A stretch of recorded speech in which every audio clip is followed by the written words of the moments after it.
Hello, my name is Paul Sutton. I'm a professor emeritus at the Department of Geography at the University of Denver, and this is a lecture from a book I've co-authored with Helen Hazen on population and consumption. So let's get started. Um, what I hope people can learn from this particular lecture is some issues about population and consumption, and the debate as to which one of these things contributes most significantly to the sustainability challenge that we currently face. This is a summary of a chapter 3 of this book, An Introduction to Environment, Society, and Sustainability by Helen Hazen and myself, and will hopefully explain trends in human population growth over time. We will look at ecological and economic attitudes and consequences of population growth and consumption and the controversies associated with them. And we're going to explore ways in which institutions can mitigate the consequences of large populations and high rates of population growth. I would argue that it's a false dichotomy, this idea that it's population. There's a lot of people that are sometimes they're called neo-Malthusians that say that population is the primary driving force for climate change, uh, loss of biodiversity, and all of the sustainability challenges we face. Um, Other people would say, oh, we have tons of food, that we waste 40% of the food, we can feed 12 billion, 15 billion people. Population is not an issue. The issue is consumption. It's rich people flying around in jets. Um, I would argue that that's a false dichotomy. What we really have is a situation where both of these contribute to the challenges we face, and we have to, like when you turn a bicycle, you have to turn the handlebars and lean. Both things have to be addressed. I have contributed to a United Nations report as an author and reviewer. The Global Environmental Outlook is the UN flagship report on the state of the global environment. GEO7, the most recent one, states that we are in a triple planetary crisis that consists of climate change, loss of biodiversity, and pollution, which is exacerbated by land degradation. The report is going to say that business as usual is unacceptable and will result in catastrophic social, economic, ecological, environmental problems. The policy suggestions of the GEO7, and they are just suggestions, are that we need systemic change to our food systems, our water systems, our energy systems, our material systems, and our environmental stewardship. And those will likely only happen if we make systemic changes to our financial system. So there's a growing recognition that the way we use money, our economic systems and our finance systems are contributing to unsustainable behaviors in our food, energy, water systems. Okay.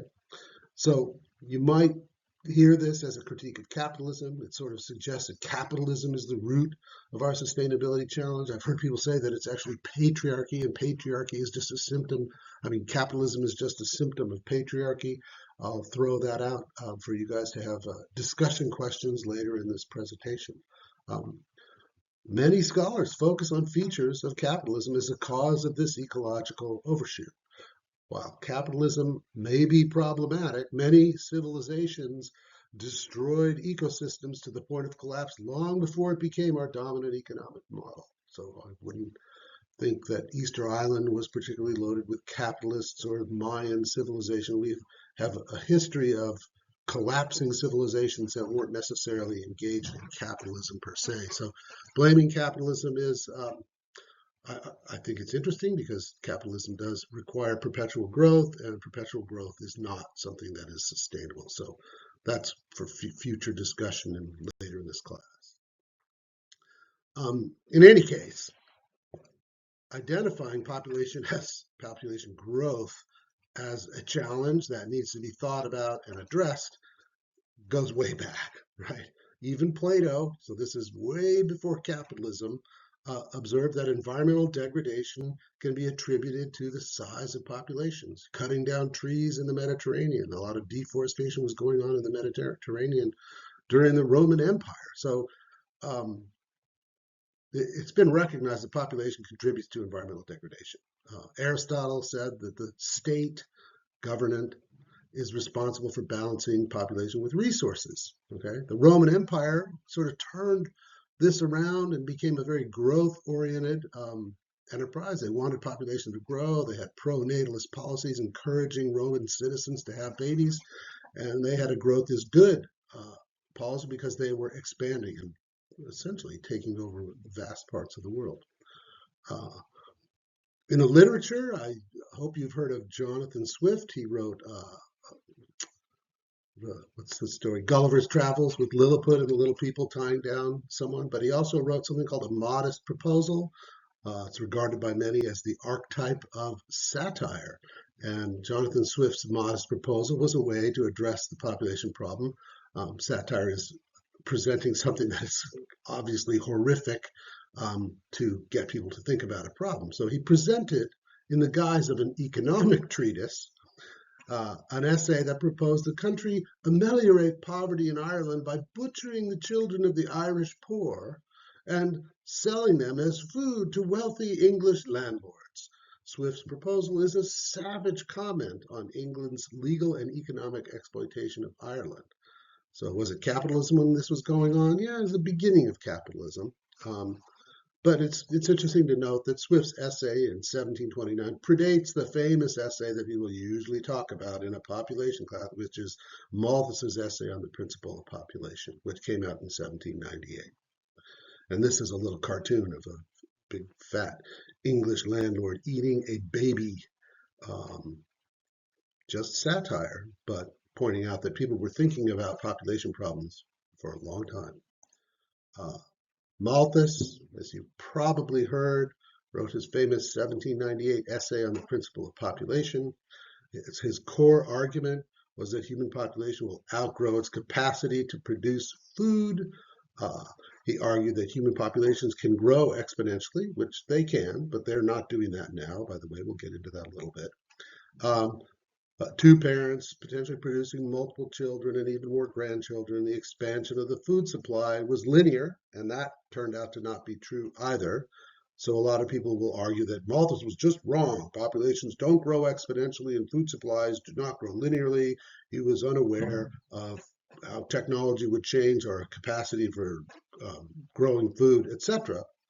Nonetheless, he believed that rapid human population growth would eventually outstrip expansion of the food supply, resulting in what he called positive checks. And positive checks are not happy things. They are things like uh, increased death rate from starvation, disease, and war.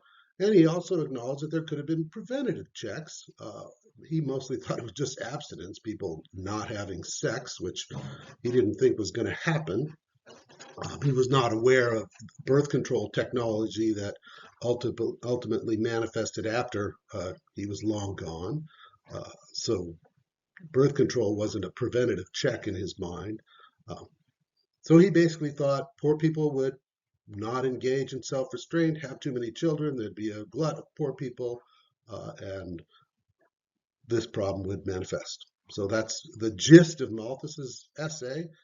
We still talk about him because population is still an issue, and we have encountered high rates of population growth, which we'll find out soon about in the coming slides. So this is a graph of world population growth from 10,000 before the Christian era to the present. They have a semi-nomadic era. We have started doing agriculture 10,000 years ago, but a lot of humans were semi-nomadic for a long time. There were some practicing agriculture in the Fertile Crescent, some agriculture even in North America, in Mexico, in China. There's various hearths of agriculture that you've probably talked about in this before. Then we started moving into the era of city-states, and then the era of empires and epidemics. And now we're in this global era. And this is on a logarithmic scale. And I think it's always kind of sneaky to do graphs on a logarithmic scale because the human brain is not very good at thinking about logarithms. Like, an earthquake is on a logarithmic scale. I think an earthquake 7.0 versus an earthquake of 6.0, the 7.0 earthquake is 10 times more damaging than the 6.0 earthquake. So this is a logarithmic graph of human population over time. So I'm going to show you one that's linear in time, linear in population, and we'll reflect on that for a moment.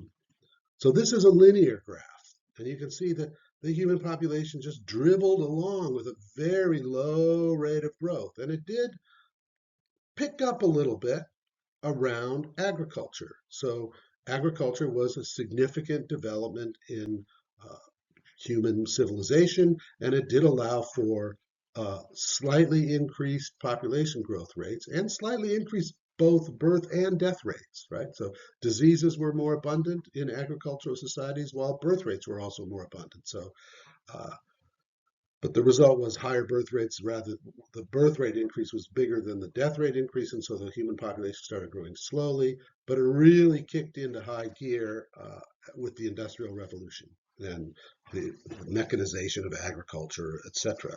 There is only one real dip that has taken place that's significant in the history of human population growth, and that was during the Black Plague.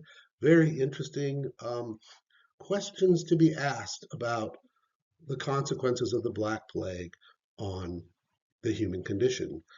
It is argued by many that the massive die off of human beings, maybe a third of the population, um, resulted in a lack of faith in God and Christianity. People were like, really good people, bad people, everybody's dying. God's not protecting anybody. We're all dying of this plague. And as a result, you had this massive decrease in the supply of human labor.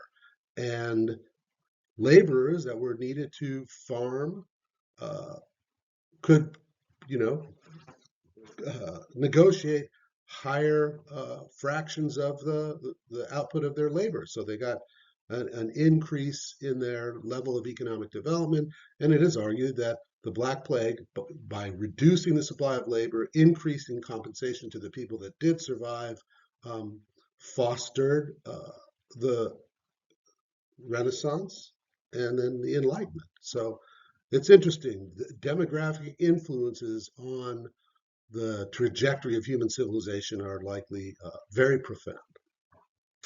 E.O. Wilson, this little quote here says, human beings, mammals of the 50-kilogram weight class and members of a group, primates, otherwise noted for scarcity, have become 100 times more numerous than any other land animal of comparable size in the history of life. By every conceivable measure, humanity is ecologically abnormal. Our species appropriates between 20 and 40% of the solar energy captured in organic materials by plants. There is no way we can draw upon these resources without having a profound impact on biodiversity and the environment.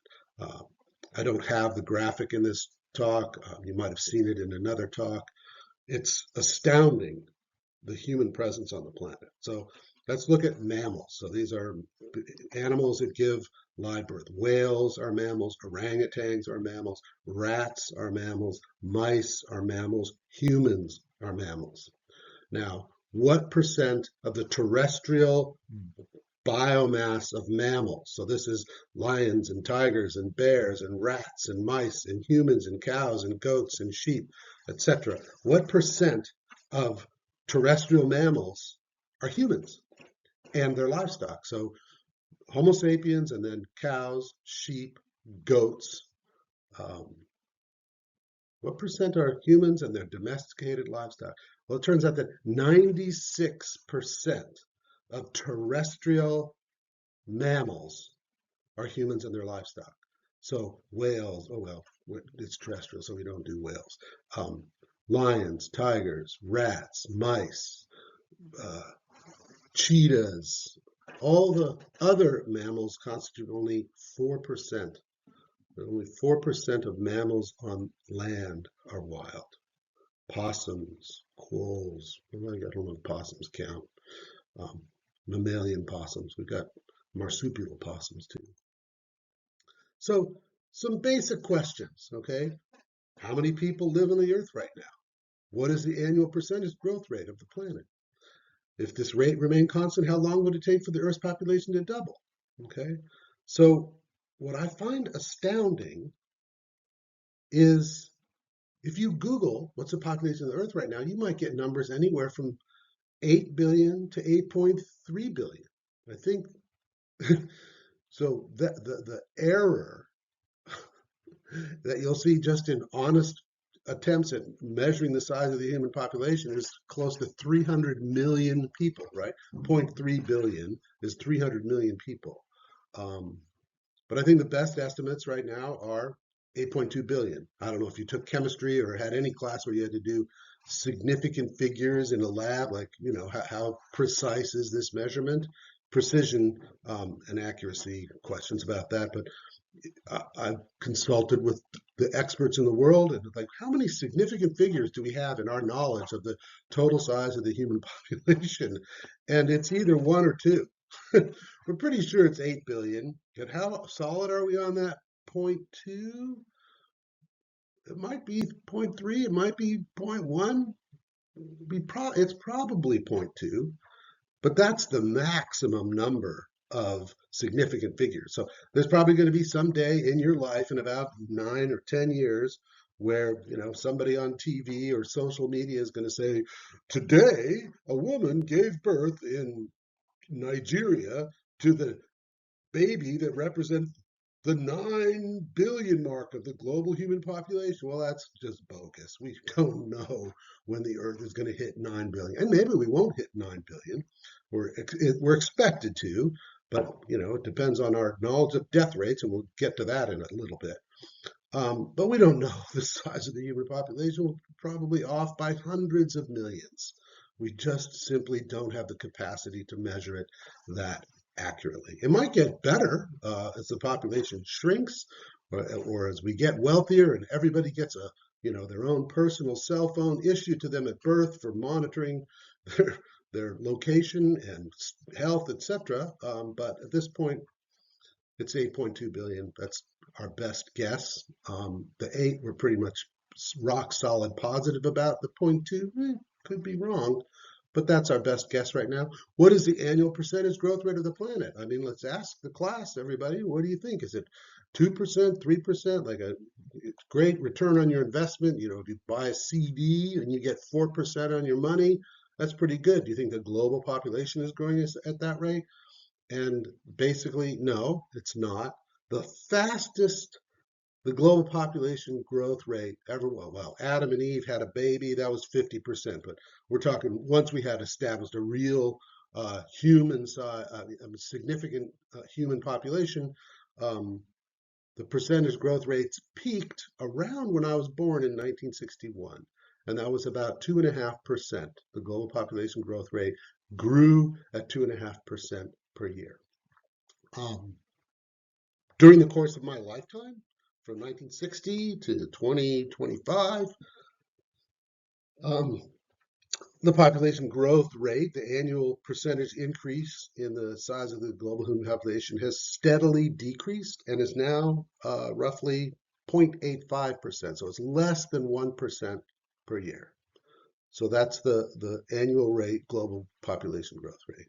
What's interesting about that is it was 2.6, 2.5% when I was born in 1960, and the total global population was 3 billion. However, the global population is 8.2 billion, and it turns out that 0.85% of 8.2 billion is more than 2.65 or 2.5% of 3 billion. So in terms of sheer numbers, the global population growth rate is growing faster in numbers of people per year now than it was when I was born, even though the percentage growth rate has shrunk. And that is something a lot of people really cannot wrap their heads around. And I encourage you to make sure you understand the difference between absolute rates of growth and percentage rates of growth. You'd rather get 1% of $1 billion than 50% of $100, right? Um, if this rate remained constant, how long would it take for the Earth's population to double? There's this rule of 69, which has to do with the natural log of 2 being 0.69, something or other. It's a little arithmetic rule. Basically, you take the percentage growth rate and divide it into 69, and you get the number of years it takes for anything to double. Some people call it a rule of 72 because arithmetic is easier, but it's actually precisely the rule of 69. So let's say it's 70 and the Earth's population growth rate was growing at 1%. 70 divided by 1 is 70. So that means if the Earth were growing at 1%, it would take 70 years to double. Since it's growing at less than 1%, it's going to take a little longer. It turns out it'd be about 81 years. So 69 divided by 0.85 is 81. So if you guys taking this class, many of you are probably 20 years old. If you guys make it to 100 and the Earth population continued to grow at the rate that it's growing today, which I guarantee you it will not, you would see the global population become 16.4 billion. But that's not going to happen. I'll bet you money on that, but neither of us will be around to collect the bet. How many people are added to the Earth's population every year? So 0.85% of 8.2 billion. This is just multiplying 0.85 times 8.2 billion produces a number that is 68 million. So 68 million people, that's like what? A little more than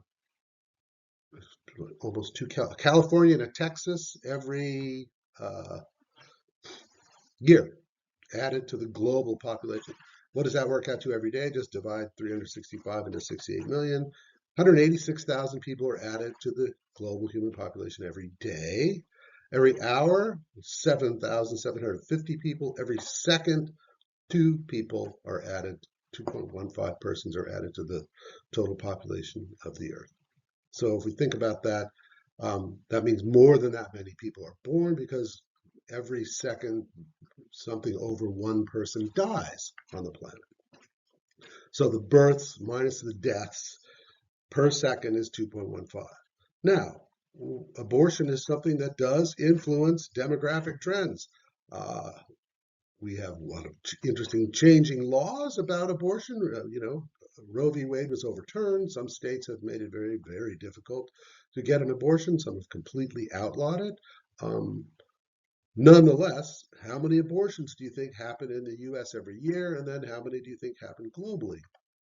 Turns out there's about 610,000 abortions every year in the United States, and there's about 73 million abortions every year. I don't know why that says million. It's just 73 million abortions every year. So more people are being aborted every year than are being added to the world's population.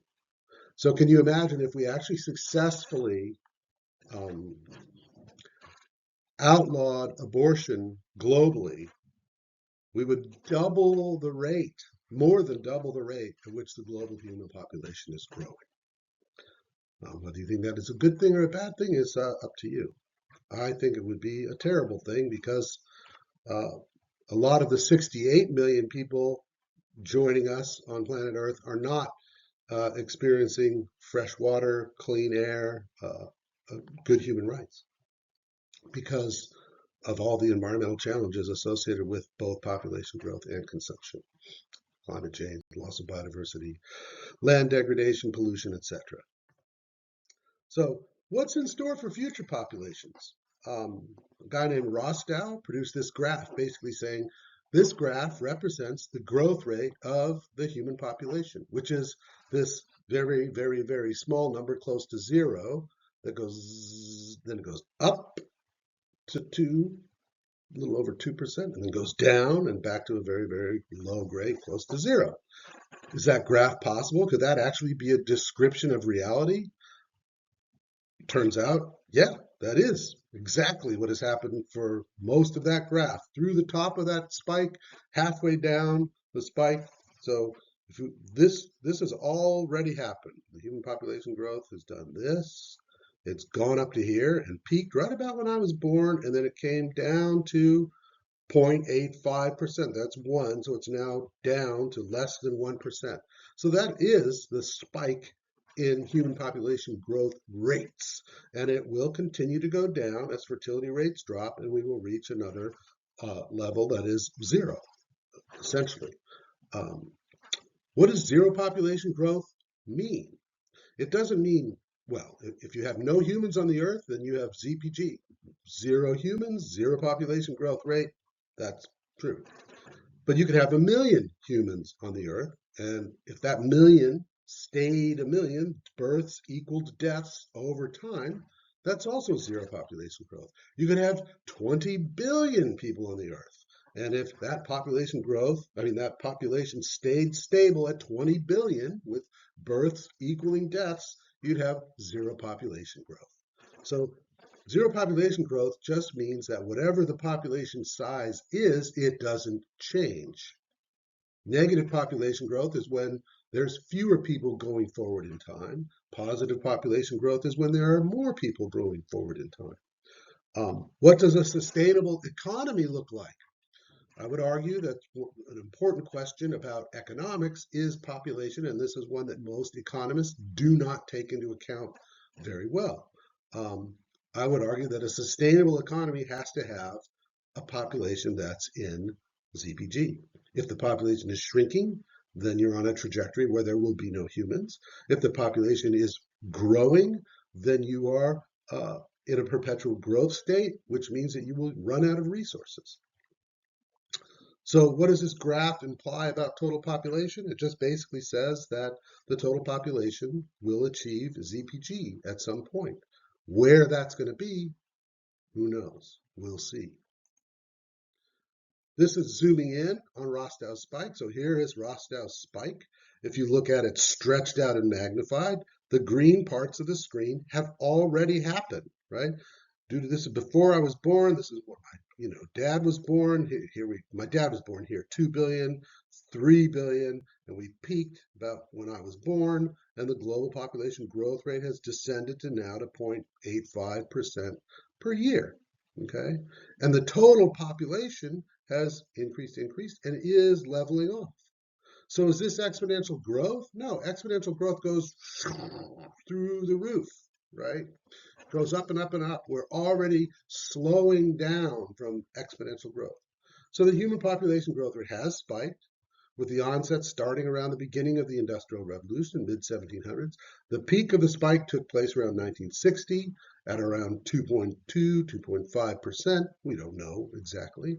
The figures on the right zoom into what is likely to be a 400-year anomaly in the annual growth rate of the human population. So this is just this weird kind of blow up of humans.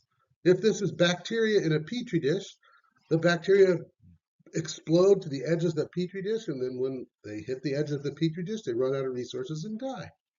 And that may be what happens to humans. There are a lot of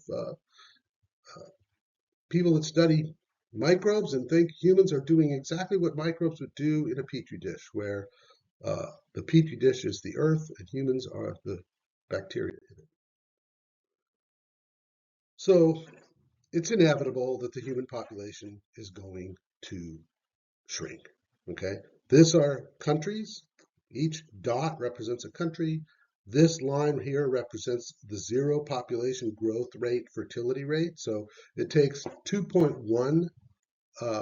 Every woman in a society needs to have 2.1 children in order to replace that population. It seems like 2 should be enough, but because of infant mortality, some children dying before they reach reproductive age. In a healthy, developed country, that number turns out to be around 2.1. It could be higher in a country with high infant mortality rates. To replace the population in a country with high infant mortality rates, the replacement fertility could be as high as 2.5 or something, right? It depends on how successful that society is in bringing its children to maturity and reproductive age.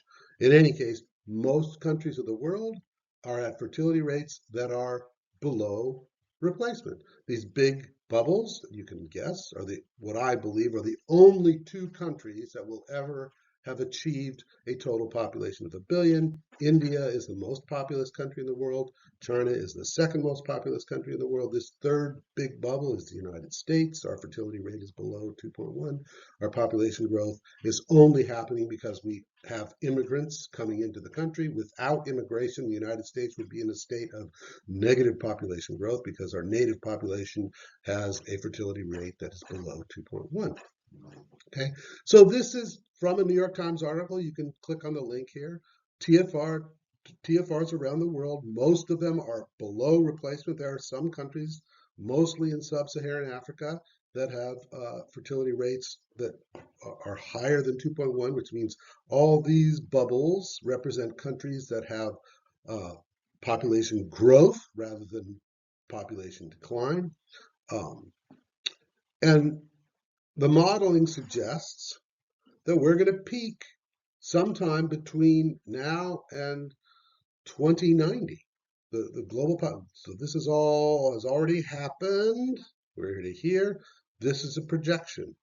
So our population growth is going to grow and then it's going to turn around and decline. And the primary reason for that decline is declining fertility rates. All these red dots are countries that have a negative population growth rate. So we're going to see the population peak and then start to decline. And this is going to happen in the lifetime of most of the people I imagine listening to this lecture. We're going to have a peak of population. Where is it going to peak? Are we going to peak at 9 billion? Are we going to peak at 10 billion? Are we going to peak at 11 billion? Are we going to peak at 8.5 billion? These are interesting questions, right? The higher we go up, the farther we come down. And that could mean a lot of increased human suffering due to increased death rates associated with food shortages, wet bulb temperatures, climate change disasters. There's all kinds of things that could increase the death rate. Hopefully, we will minimize those because we will rationally proceed according to the recommendations of the G07 with respect to the challenges facing humanity on the planet regarding climate change, loss of biodiversity, pollution, land degradation, food production, changing our financial systems so that our food, water, energy systems, and environmental stewardship systems can actually work more effectively. Because if we continue along the path that we're on now, there's going to be a lot more human suffering. The population will probably go up higher with more premature deaths. So the United Nations projections of global population, they all are based on assumptions, right? I love Yogi Berra. This is an apocryphal Yogi Berra quote. It's tough to make predictions, especially about the future. So the UN has tons of projections, right? They have high fertility, medium fertility, low fertility, and they're based on things like, is fertility going to stay low, medium, or high? Is it going to zero out in this period of time? Is it going to zero out in this period of time? What's going to happen to mortality? And here they say constant mortality, medium, constant mortality, constant as of 2015 through 2020. International migration is going to be the same as it always been. And so they have different assumptions about mortality, immigration, and fertility, because people have high fertility rates. If you migrate from a country with high fertility to a country with low fertility, you often carry your fertility with you and it can be supported. So there's a lot of assumptions made in these population growth rates. What I find kind of a little bit of happy talk is they have constant mortality that basically don't show any curves with death rates increasing. And if you read some of these sort of cyberpunk sci-fi books like Kim Stanley Robinson's Ministry for the Future, he opens the book with a wet bulb temperature situation happening in India. And a wet bulb temperature is when the heat, the temperature, and the humidity are both high enough such that you cannot cool your body by sweating. And if you can't cool your body by sweating and you're in a wet bulb temperature situation, you will experience organ failure and death.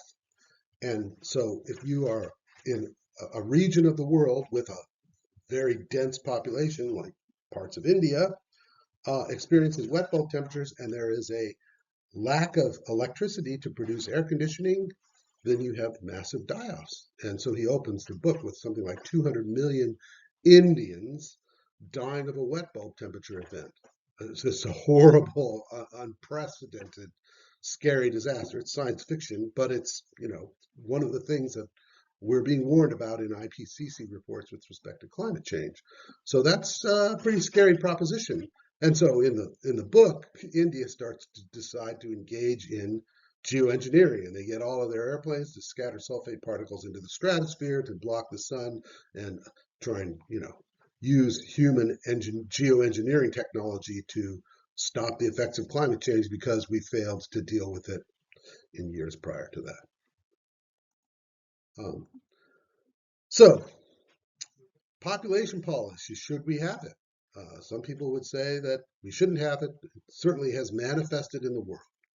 There's a history of population policy in a variety of countries around the world. Some has been good, some has been bad, some has been ugly. And there's not a general agreement on what has been good and what has been bad and what has been ugly. A lot of people would disagree about many of the population policies that have manifested. Some people still believe women should be barefoot and pregnant and stay home and raise children, right? Google tradwife if you want to know what that looks like. Um, it should be noted the birth control pill allowed women to subvert biological destiny and take charge of their own lives while still enjoying a healthy sex life. It's interesting to look at the birth control pill manifested post World War II, early 60s, I think. You can look at Loretta Lynn's song, The Pill. Google it. It was banned from the radio at the time because it was about a woman who felt like the sexual revolution that took place in the 60s was certainly promoted by the widespread use of birth control. The 1972 Supreme Court Roe v. Wade decision, which was recently overturned in the United States, is another example of population policy here in the United States. We are making it more difficult to get abortions, right? Many are concerned that the same political forces that hope to eradicate the legal use of birth control. So is birth control the next thing that will be outlawed in the United States? I don't know. It was only in 1965, which is not very long ago. That's my lifetime. I was young. I was a toddler. That the Supreme Court made a decision on Griswold versus Connecticut that recognized that married couples had a right to privacy that made state laws banning contraceptive use by married couples as unconstitutional. So there were states trying to say that it was illegal to use birth control, whether it was condoms or birth control pills. Condoms were kind of okay as a prophylactic device to keep you from getting diseases during the United States military adventures, but obviously they are effective birth control methods too. So it was not until 1972, that this ruling was extended to granting single people the same right to privacy. So there were states where it was illegal to use birth control if you were single. So needless to say, sexual politics is a real thing. And when we're talking politics and sex, this is population policy, right? So we have all kinds of population policy. We'll get into some like the one-child policy in China and other kinds of national population policies to, influence the demographic trajectories of countries. But even here in the United States, um, it can be based in moral arguments about the legitimacy of abortion, etc. It's a real thing. Sexual politics is a real thing. I would suggest you pay attention to it, vote, and advocate according to your values and beliefs. So there are pronatal population policies and there are antenatal population policies. Pronatal means we want more babies. We want to have policies that support higher fertility rates. Antenatal policies are we think the population growth is hurting us and we want to have policies that reduce fertility. Typically found in countries with very low or slow rates of natural increase or natural decrease. So Russia has engaged in pronatal population policy. Japan has had declining fertility rates below replacement fertility for a long time. Even China, which is noted for on the antenatal one-child policy, which was an antenatal policy, is now trying to get people to have more babies because they have a demographic profile, their population pyramid, their dependency ratios are getting challenging. So a lot of countries have pronatal population policies. France has them. Japan has them. Russia has them. Paid family leave is an example of pronatalist policy. Child care tax credits are pronatalist policies. Okay, antinatalist policies aim to do the reverse, to encourage people to plan smaller families, lower fertility rates, reduce the number of births. Okay, they tend to be found in countries with high birth rates and rapidly growing populations. China has had them. India has had some sort of disastrous ones that didn't work out very well. So some countries have engaged. Mexico had a very sort of soft antenatal policy that manifested through telenovela type TV shows where the successful people had used birth control and had smaller families and got richer, and the unsuccessful people had large families and suffered during the course of their lives. So it was sort of a propaganda campaign rather than, uh, explicit outlawing or forced abortions or anything like that. So there's been a lot of different ways that there have been pronatal and antenatal population policies. Antenatal population policies get a bad rap in my mind. They're considered terrible things. The one-child policy is often excoriated as some horrible thing. But China did have, you know, massive starvation events under Mao, where tens of millions of people literally starved to death, and they couldn't produce enough food for all of their people. So, and China has become a very successful country, largest economy in the world, perhaps, depending upon how you measure purchasing power parity. And some would argue, and I think rightfully so, that China's one-child policy enabled a kind of economic development that is astounding. And there is this question of fertility autonomy, whether, governments making policy, what is the real deal from a moral perspective in terms of what rights do a man and particularly a woman have with respect to uh, their decisions about bringing children into the world, getting pregnant and having children. Um, So there was an International Declaration of Human Rights led by Eleanor Roosevelt post World War II. She served as the chairperson on this commission, which stated men and women of full age, which can vary from country to country, without any limitation due to race, nationality, or religion, have the right to marry and to found a family. They are entitled to equal rights as to marriage, during marriage, and at its dissolution. So this is a very interesting. If you read this very carefully, it basically says men and women, we can get into the gender arguments about that. um, but they say race, nationality, religion, so they kind of equilibrate all of those things, and they equilibrate men and women, so they have equal rights during marriage and during dissolution. So men and women should have equal rights even if they get divorced. So this is a very profound progressive thing that Eleanor Roosevelt got written into the Universal Declaration of Human Rights.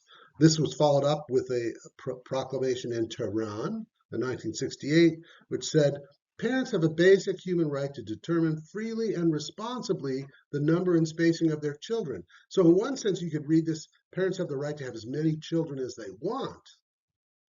But of course, if you read it carefully, it is a veiled statement in support of the right to family planning. They can responsibly choose to have a fewer number of children using birth control.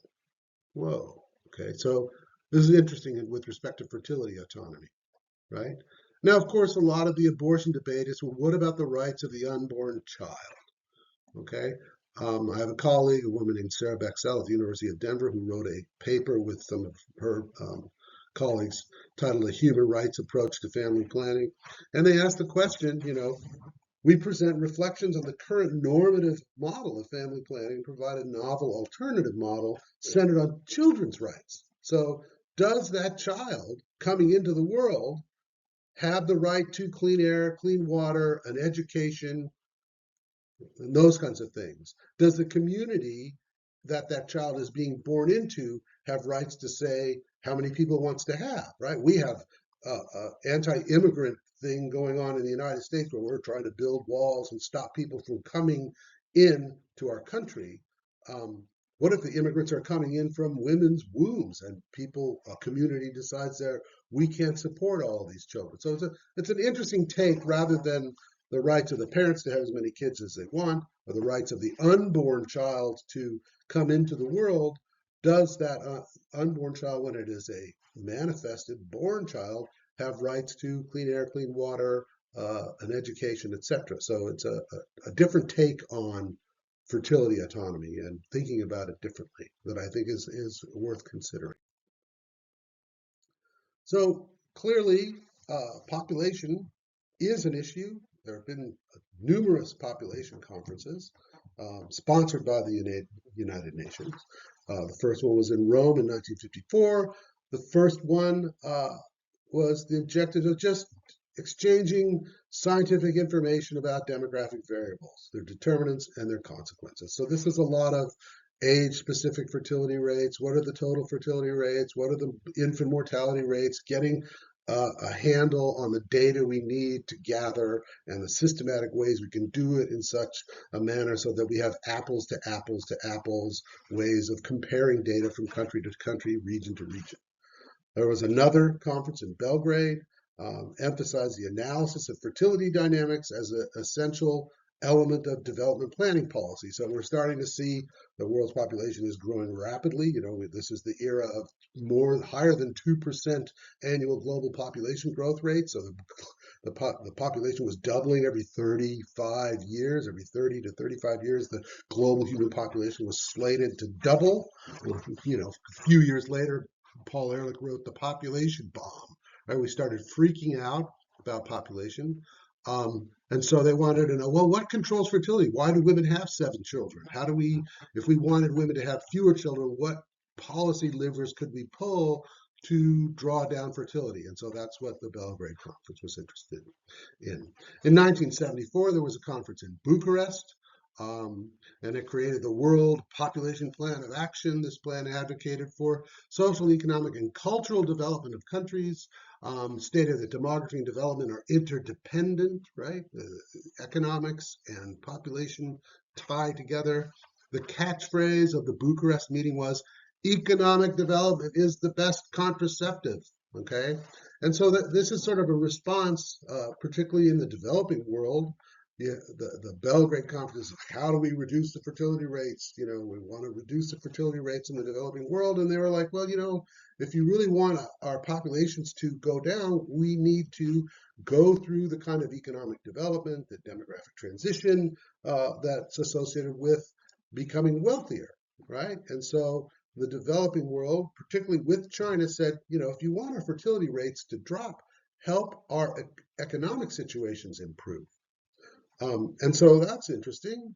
Uh, there was a tension between the developed world saying, you guys are having too many babies, and the developing world saying, yeah, but we need to develop economically if you want us to have fewer babies. And then Reagan was president. Julian Simon was his representative in Mexico City. And this conference marked the beginning of a regular oscillation in the United States. When Republicans are in office, they cancel family planning funding. When Democrats are in office, they reestablish family planning funding to the rest of the world, um, which is interesting. So at the Mexico City conference, Julian Simon argued that population growth and economic development are unrelated. They don't have anything to do with each other. And we're not going to provide family planning aid to the rest of the world. This later moved into the Cairo conference in 1994. Hillary Clinton was involved in this. It was really focused on the empowerment of women because it turns out that when women get social, economic, and political power, they have fewer children, and that was something everybody could get behind, with the exception of a strange coalition between some of the Catholic Church and many leaders in the Islamic community. They weren't so keen on women getting empowered. But the empowerment of women theme did kind of break through and was a consensus that seemed to be crystallizing at the Cairo conference. So that's a history of some of these UN population conferences. It's clearly something of we've been thinking about globally at the UN in lots of ways. I think Tim Wirth, who's a senator from Colorado, summarized it quite well, in terms of the history of the conferences. Simmering tensions, this is a quote from Tim Wirth, simmering tensions ignited at the two previous UN population conferences. At the World Population Conference in Bucharest in 1974, the United States and other industrialized countries advocated programs to slow population growth, while the developing countries of the world countered that development is the best contraceptive. By 1984, when the UN held its second conference on population in Mexico City, the tables had turned. The developing countries acknowledged the need for population programs, but President Reagan's US delegation pronounced population is a neutral factor and scaled back funding for international family planning efforts. And at the 1992 Earth Summit in Rio, a variety of representatives questioned the importance of population growth as an environmental concern.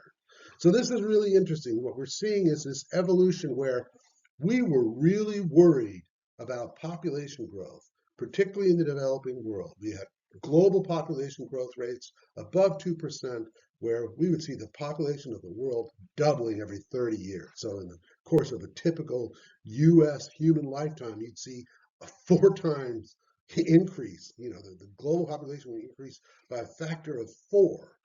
Which is almost what I've witnessed in my life. Not quite that exactly, but my father saw the global population increase by a factor of 4.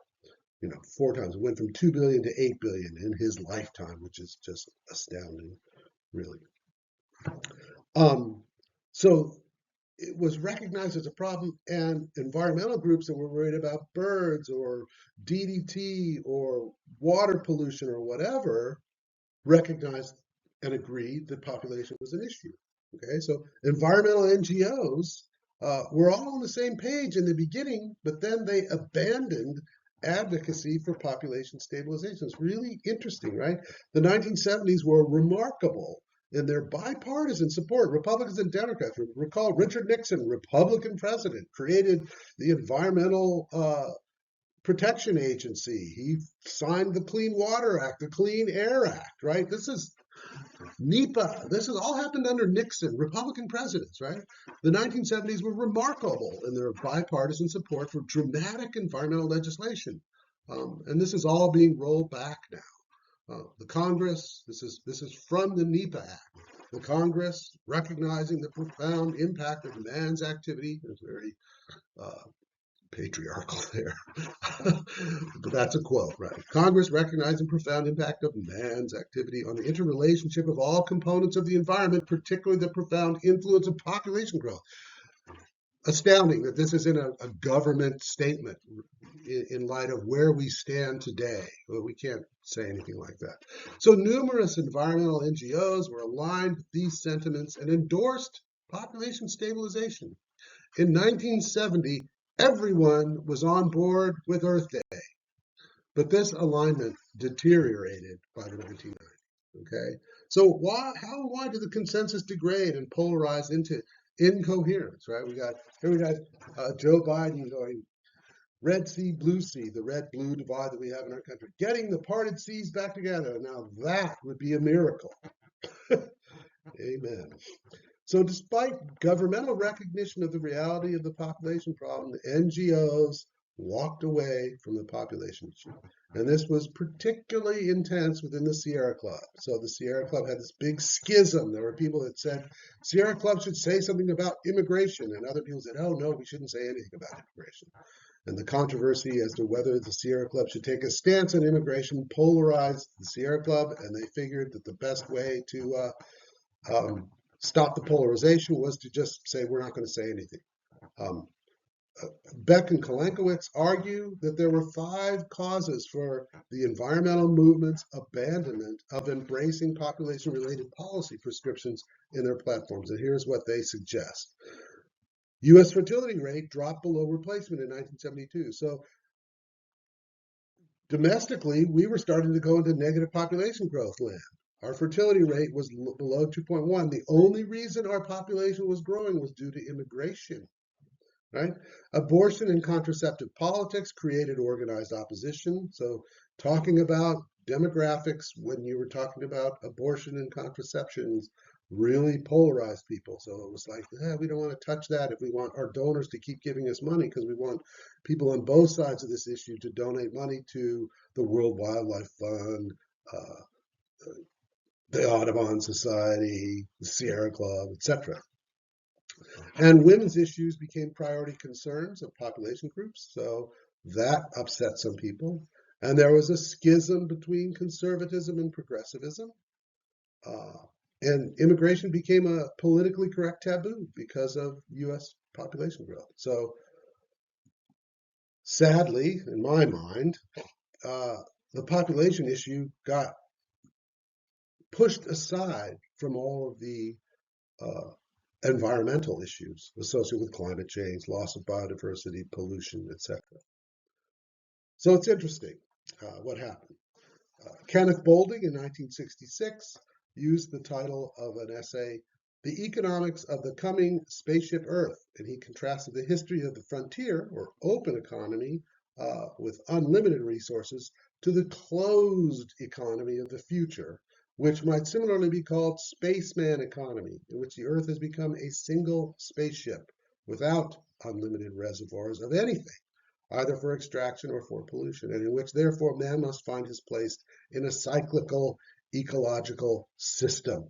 This is circular economy. This is regenerative agriculture. So this is 1966. Boulding, an economist, basically said, we need to think of ourselves on as a species on a planet where the planet is like a spaceship. There's no a way to throw anything to. We have to live regeneratively with whatever we're provided with via sunlight.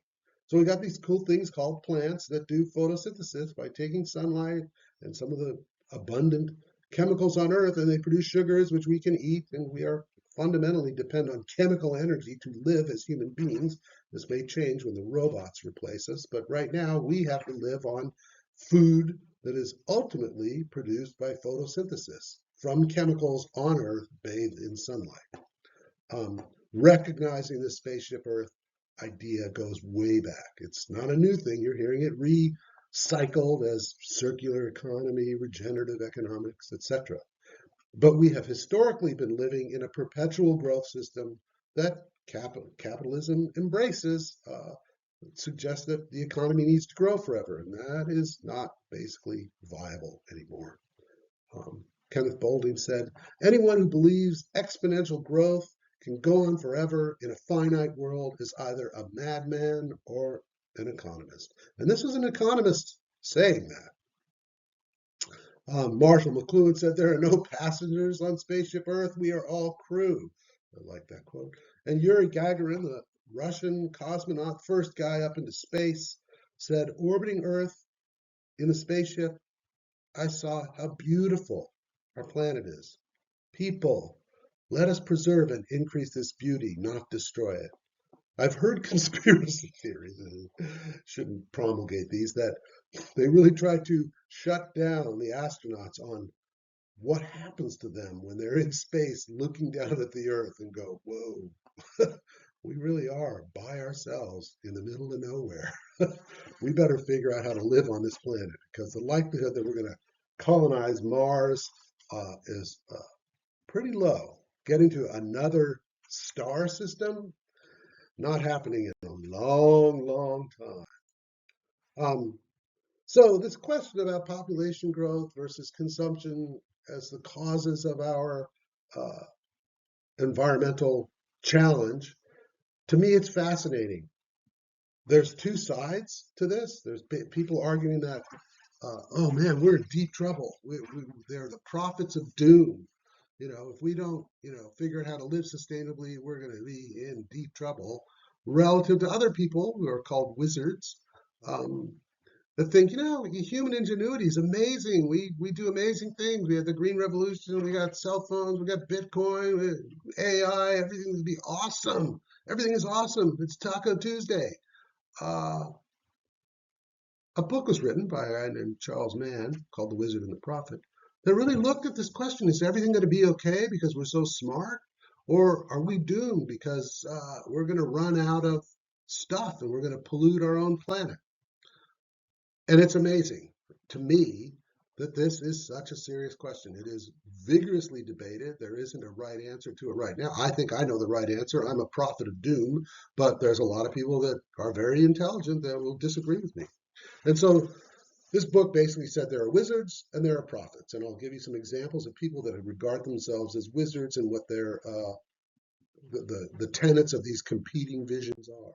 So wizards and green growth, or Steven Pinker, better angels of our future, basically says the world is getting better, everything's great, we are engaging in fewer wars, life is getting better, hooray, hooray. Jeffrey Sachs, the end of poverty, he thinks everything's getting better. Hans Rosling, Gapminder Software, you've probably seen some of his videos. I love him. He's a great data visualizer. He was pretty optimistic that things are going to work out. Peter Diamandis, X Prize Foundation, similar kind of wizard. Ray Kurzweil, he's a futurist with Google. I don't know if he's still there. He envisioned a great future. Human ingenuity has and will continue to improve the human condition. Now, of course, there are prophets of doom. Johann Rockstrom, Planetary Boundaries, which you might have heard about in this class. Kenneth Boulding, Spaceship Earth. Garrett Hardin, Tragedy of the Commons. Thomas Malthus, Essay on the Principal Population. Bill McKibben, Climate Change. And these are examples of people of prophets of doom who say there are limits to growth. We must live within limits. There was a famous 1972 report called The Limits to Growth that suggested we are going to overshoot the Earth's capacity to regenerate resources to support human civilization as we know it. So there are smart people on both sides of this debate. I align personally with the prophets of doom. I think we actually have to live within limits. There are also some important women in the middle of this debate. So Rachel Carson wrote in the early 60s, she wrote the famous book Silent Spring about the impact of DDT on birds. Silent Spring referencing the idea that we won't hear birds having their babies in spring because of pesticides. Donella Meadows was one of the primary authors to Limits to Growth, the systems thinking report about how there are limits. Kate Rayworth is noted for her book Donut Economics and suggesting that we have to provide a basic floor for all human beings, but human activity cannot exceed planetary boundaries described by Eleanor Rostrom, by Johann Rockstrom, not Eleanor Ostrom. Eleanor Ostrom is another woman who won the first female winner of the Nobel Prize in Economics, and she refuted through particular examples at small scales Garrett Hardin's idea of the tragedy of the commons. She found communities that developed ways of being, policies, cooperative governmental policies that successfully managed common resources, common pool resources, which was sort of a refutation of Garrett Hardin's Tragedy of the Commons. However, we still have Tragedy of the Commons issues with respect to climate change, and many fisheries in the world are subject to Tragedy of the Commons type situations. A useful equation that I think is often turns up in a population lecture is the idea that the impact of humanity on the environment is a function of population and affluence, which is, measured in typically money, and technology. So the IPAT equation is widely used simplification of the factors causing environmental degradation. It's short for environmental impact equals population times affluence, which is consumption per person, times technology, which is the impact per unit of consumption. And it's crucial to remember that the three factors are intermediate causes, not root causes. What does technology mean? So solar panels can be a technology that reduces impact, whereas Bitcoin could be a technology that increases impact. So it's not even clear how to use technology in this kind of um, formulation. So here is ecological footprint as impact. So a gentleman named Matisse Wackerdagel and his PhD advisor, William Rees at the University of British Columbia, came up with something called an ecological footprint uh, that measures the impact of a country relative to the resources of that country. And so countries in this map of the world that are pink or red have exceeded the capacity of their natural endowment of ecosystems to produce resources for their consumption. So the United States is an ecological debtor. All of Western Europe, ecological debtor. China, ecological debtor. India, ecological debtor. South Africa, ecological debtor. Many countries of the Middle East, ecological debtors. Who are the ecological creditors? Canada, most of South America, Russia, Australia, New Zealand, right? And Australia, over time, uh, has reduced its ecological credit. You know, as their consumption rate and population growth has increased, they are getting closer to becoming ecological debtors. Why is Australia an ecological creditor? Well, does anybody know how many people live in Australia? There are more people in Southern California than in all of Australia. So Australia is an ecological creditor because it has a very small population relative to the size of the country. And this raises an interesting question about, you know, the morality and ethics of sustainability if we take into account demographics.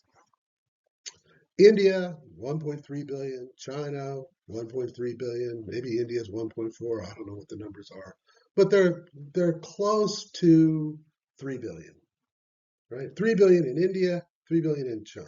I mean, 3 billion in India and China put together. Now, does that mean, if we want to go one person, one vote on spaceship Earth, that India and China should be entitled to, you know, roughly 40% of the Earth's resources? That's democratic if we were a spaceship Earth, and that Australia, the people of Australia, despite the fact that they're ecological creditors, owe some of their resources to countries that are in ecological debt? Or should countries have to live within the ecological capacity of their national boundaries? I think this is a really interesting question to ask that we haven't asked. I mean, it means Singapore, which is this tiny little nation state city, is way beyond its it's in deep ecological debt. And how can you justify having a Singapore? They basically rely on resources outside of their boundaries. The United States relies on resources outside of its boundaries. Japan relies on resources out of its boundaries.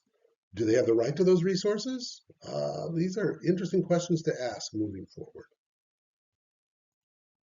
So there is this theory.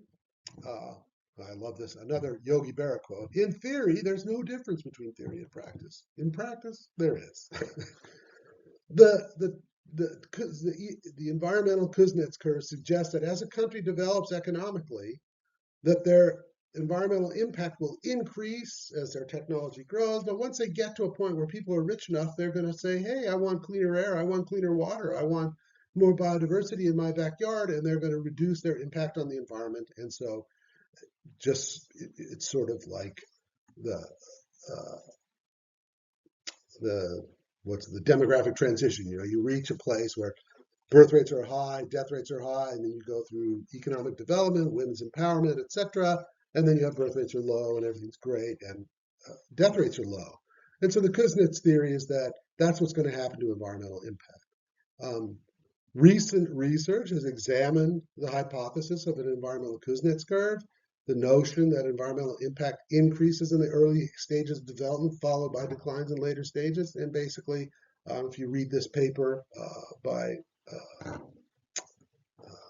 Dale Rothman, he provides a great deal of evidence that that's simply not the case. It's kind of a bogus argument that we should dismiss at this point. Um, sort of modern version of the environmental Kuznets curve is this idea of decoupling. I would say decoupling is really just the Kuznets curve revisited and refuted again. This was a paper that I worked on with a friend of mine, James Ward, in Australia, and Bob Costanza, some other folks. Uh, Basically, we took a paper that was published in Nature using models and data suggesting that Australia could decouple its environmental impact uh, um, from economic growth. And we basically said, no, it's not really happening. I encourage you to read this paper. It's a highly cited paper on refuting this idea of decoupling, because decoupling is not happening. And then here's Greta Thunberg on a quote on it. She says, people are suffering, people are dying, entire ecosystems are collapsing. We are at the beginning of a mass extinction, and all you talk about is money and fairy tales of eternal economic growth. How dare you? And decoupling is sort of a manufactured idea to justify perpetual economic growth. I think we have successfully refuted it in this paper. I encourage you to look at it.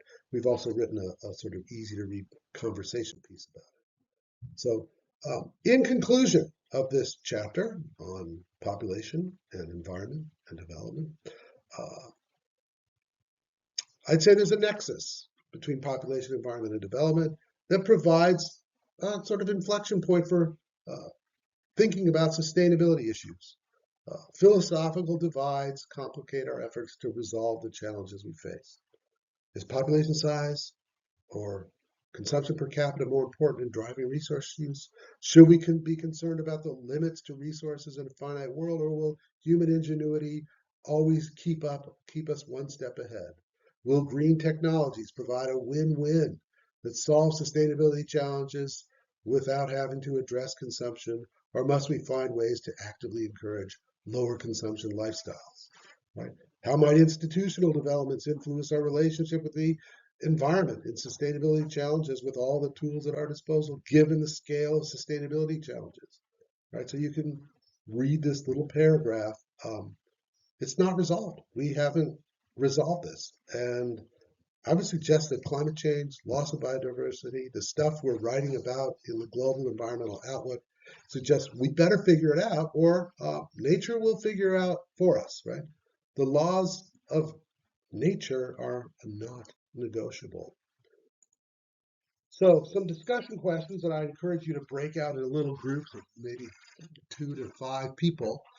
Pick one of these questions, discuss it amongst yourselves, and then report back to the class. I like doing this kind of thing. To what extent are sustainability issues a problem of population size, and to what extent are they an issue of consumption? And how do you balance this both either or with respect to population and consumption? Here's the green growth question. To what degree can green technologies provide a solution to sustainability challenges? What new challenges do they represent? How can we avoid greenwashing as we assess the potential benefits of green technologies? There are a lot of green growthers out there. This is the wizards, right? Can we green grow our way out of these problems? Um, Here's a sort of policy question. What institutions do you think are designed to address sustainability challenges? Do we need to rely on NGOs, markets, individuals, or government to address sustainability issues? Why or why not?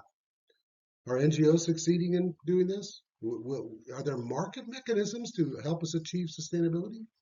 A lot of the capitalist economist type people think that markets are the way to solve these problems. Um, Here's the sort of capitalism question. To what extent is capitalism driving our sustainability problems? Or is it really patriarchy, where capitalism is a sub symptom of patriarchy? Um, and are you a green growth advocate or a degrowth advocate, and why? And why is it still a contested question? So I encourage the class to break up into little groups, pick one of these questions that you find most interesting, chat amongst yourselves, and then we'll ask you to report back to the class.